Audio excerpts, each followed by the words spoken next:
Welcome to the Real Estate Espresso Podcast, your morning shot of what's new in the world of real estate investing. I'm your host, Victor Menasce.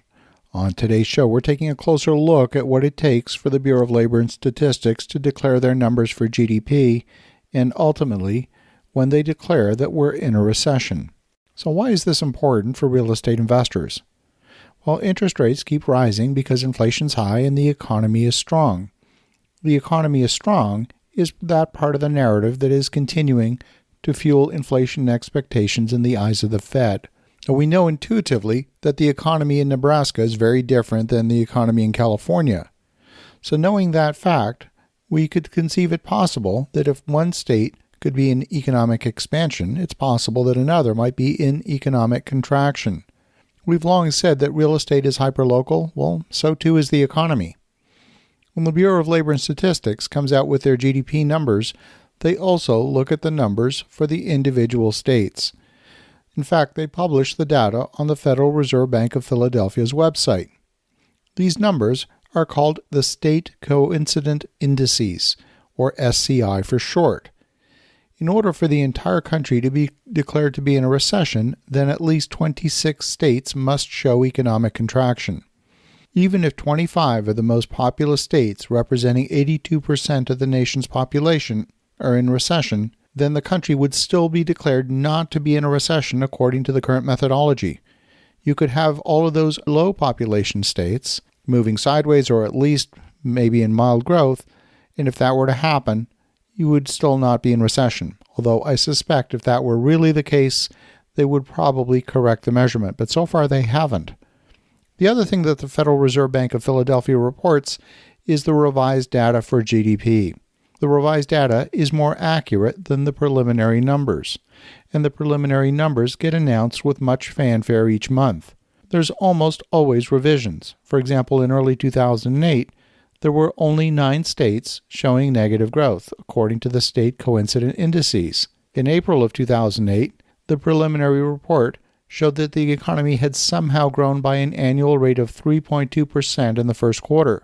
And by June, the revision of the numbers showed that the economy had in fact grown at 3.7%, not 3.2%. By the third revision of the exact same numbers for Q1, it was clear that the real numbers for real GDP were in fact minus 1.6%. So the revision went from positive 3.7 to minus 1.6, and that's a huge disconnect. That's a huge oops. In fact, the revised numbers also showed it was clear that 47 states were in fact in recession, not 9. Even days before the collapse of Bear Stearns and Lehman Brothers, the Fed was still saying that the economy was fine. It was only when AIG and other major banks started sounding the alarm bell did the Fed finally admit that there was indeed a problem and they needed to step in and help rescue the financial system. The Fed today is not seeing anything on their dashboard, and that's part of the reason why, I suspect, the Federal Reserve is not sounding any alarm bells. Everything is fine, nothing to see here, move right along. It's hard to make good decisions when you're working with bad data as your inputs to the decision-making process. In October of 2022, just a few months ago, there were 27 states already showing negative growth according to these state coincident indices. The size of the state and the impact on the national economy has no bearing on the declaration whether the nation is in recession. California is treated the same as Rhode Island.